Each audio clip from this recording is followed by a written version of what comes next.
اپنی اولاد کی عزت کیا کرو. اپنی اولاد کی ذرا بول کے بتائیے گا. اولاد کی کس کی؟ کون عزت کرے؟ ماں باپ کس کی عزت کریں؟ بیٹا جی کہہ کے پکارو، میرا بیٹا کہہ کے پکارو، ان کو وقار دو، ان کو عزت دو. اولاد کے لیے تو خیر اصول ہے کہ اولاد عزت کرے گی، اس کے لیے تو کہہ دیا کہ ماں باپ جنت بھی ہیں تیری دوزخ بھی ہے.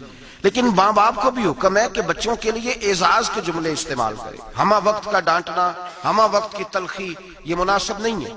ان کے لیے عزت کے جملے استعمال کرے. یا بنیا، اے میرے بیٹے، پہلا درس کیا دیا؟ فرمایا لا تشرک باللہ، بیٹے اللہ کے ساتھ شرک نہ کرنا.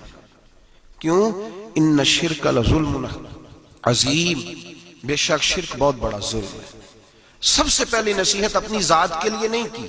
ہم ساری زندگی جب بھی لیکچر دیتے ہیں یہی کہتے ہیں، ساری زندگی یہی کہتے رہتے ہیں، میں نے سال گوا دیے، میں نے کاروبار کیے، میں نے دنیا چھوڑی، میں نے پردیس کاٹا تیرے بنگلے کے لیے، تیرے مکان کے لیے، تیری فلاں چیز کے لیے. کبھی یہ بھی تو بتائے نا کہ کوئی باپ اٹھ کے کہے کہ میں نے بڑا وقت دیا ہے تجھے اللہ سے جوڑنے کے لیے، تجھے رسول پاک کا غلام بنانے کے لیے، میں نے کئی دہائیاں بتا دی تجھے نبی پاک صلی اللہ علیہ وسلم کی غلامی سکھانے کے لیے. اس پر بھی تو کبھی کو باپ اپنی اولاد کو احساس دلائے. سب سے پہلی بات یہ کی کہ بیٹا شرک نہ کرنا، اللہ کے ساتھ کسی کو شریک نہ ٹھہرانا، اس سے بچنا. آگے اگلا جو حضرت لقمان کا فرمان ہے وہ آیت نمبر 16 کے اندر ہے. یہاں شرک کی بات کی، میں تھوڑی اس کی تفصیل عرض کروں گا اپنے بساط کے مطابق، لیکن پہلے آیات سماعت کر لیجئے، ان کا سادہ ترجمہ سمجھ لیجئے تاکہ آپ کے حاشیہ خیال میں عنوان آ جائے. سب سے پہلے کہا شرک نہیں کرنا، پھر اس کے بعد کہا سورہ لقمان کی آیت نمبر 16 میں ارشاد فرمایا یا بنیا، اے میرے بیٹے، انہا ان تکو مسکال حبت من خردل، اے بیٹے اگر تو اتنی برائی بھی کرے جتنا کہ ایک رائی کا دانہ ہوتا ہے. رائی کا جو دانہ ہوتا ہے وہ چھاؤں میں رکھیں تو نظر نہیں آتا، وہ سورج کی روشنی میں نظر آئے گا. اگر چھاؤں میں دیکھنا ہوگا تو آپ کو لائٹیں جلانی پڑے گی.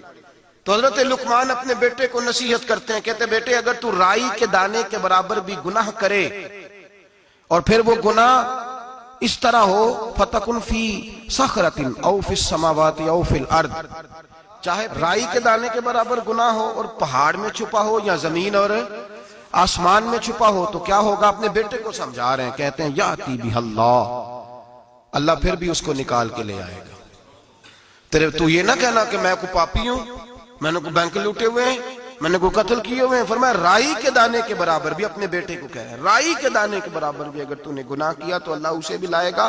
اور رائی کے دانے کے برابر ہو، پھر چٹان میں چھپا ہو یا زمین و آسمان میں چھپا ہو، اللہ پھر بھی اسے نکال کے لے آئے گا. اس لیے کہ ان اللہ لطیف خبیر، بے شک اللہ باریک باتوں کا جاننے والا ہے. وَمَنْ يَعْمَلْ مِثْقَالَ ذَرَّةٍ خَيْرًا يَرَهُ وَمَنْ يَعْمَلْ مِثْقَالَ ذَرَّةٍ شَرًّا يَرَهُ. اگر تو ذرے کے برابر نیکی کرے گا تو اللہ تجھے اس کا اجر عطا فرمائے گا، اور اگر تو ذرے کے برابر گناہ کرے گا تو اللہ قیامت میں وہ بھی تیری آنکھوں کے سامنے لائے گا، اس کا بھی حساب ہوگا. تو فرمایا بیٹے اللہ باریک باتوں کا جاننے والا. یا بنیا، اے میرے بیٹے، اقم الصلاۃ، نماز قائم کر. بیٹے نماز بس کافی ہو گیا؟ کہا نہیں، اب اور آگے بڑھ. وَأْمُرْ بِالْمَعْرُوفِ، لوگوں کو بھی نیکی کا حکم دے. وَنْهَ عَنِ الْمُنْكَرِ، اور لوگوں کو بری باتوں سے منع کر. اور جب تو یہ کام کرے گا پھر لوگ تجھے ستائیں گے. ہو ہی نہیں سکتا کوئی حق بات کرے اور لوگ اس پہ تان و تشنیع نہ کریں، یہ ہو ہی نہیں سکتا، یہ ممکن ہی نہیں. فرمایا جب تو نیکی کا حکم دے گا اور برائی سے روکے گا تو پھر کیا ہوگا؟ تیرے اوپر مصیبت آئے گی. اب تو نے کیا کرنا ہے؟ پھر تو نے اس آنے والی مصیبت پر صبر کرنا ہے. بے شک یہ بڑی ہمت کے کام ہے، یہ بڑی دنائی کا کام ہے، دلیری کا کام ہے. اتنا آسان ہے ہی نہیں، بڑے حوصلے کا کام ہے. جس سے زندگی ہو پیاری وہ یہیں سے لوٹ جائے. میرے قافلے میں شامل کوئی کم ظرف نہیں ہے. یہ ہمت کا کام ہے، آسان ہے ہی نہیں. آگے کیا ارشاد فرمایا؟ بڑی میرا دل کرتا ہے بڑی توجہ سے سنیں ان آیات کو. بڑی آگے ترتیب کیا لگائی حضرت جناب سیدنا لقمان کیا کہتے ہیں؟ نماز پڑھ، دوسروں کو نیکی کا، برائی سے منع کر. اور یہ جب تیرے اوپر ان کاموں کی وجہ سے مصیبت آئے تو اس پر، اس لیے کہ یہ جو کام ہے نا عزم الامور، یہ بڑی ہمت کے کام ہے. بس کروں ابا جی؟ فرمایا نہیں، اور بھی کچھ کر. کیا؟ آیت نمبر 18 فرمایا وَلَا تُصَغِّرْ خَدَّكَ لِلنَّاسِ، اپنا منہ ٹیڑھا کر کر کے لوگوں سے بات نہ کیا کر، رخسار موڑ موڑ کے لوگوں سے بات نہ کر. وَلَا تَمْشِ فِي الْأَرْضِ مَرَحًا، اور زمین پہ اکڑ اکڑ کے نہ چل. ان اللہ لا یحب کل مختال فخور، بے شک اللہ کو اکڑنے والا، فخر کرنے والا پسند اللہ لا یحب، اللہ اس سے محبت ہی نہیں کرتا، اللہ رحمت ہی نہیں کرتا جو اکڑ اکڑ کے چلے۔ اس طرح نہ کر تو پھر کیا کروں؟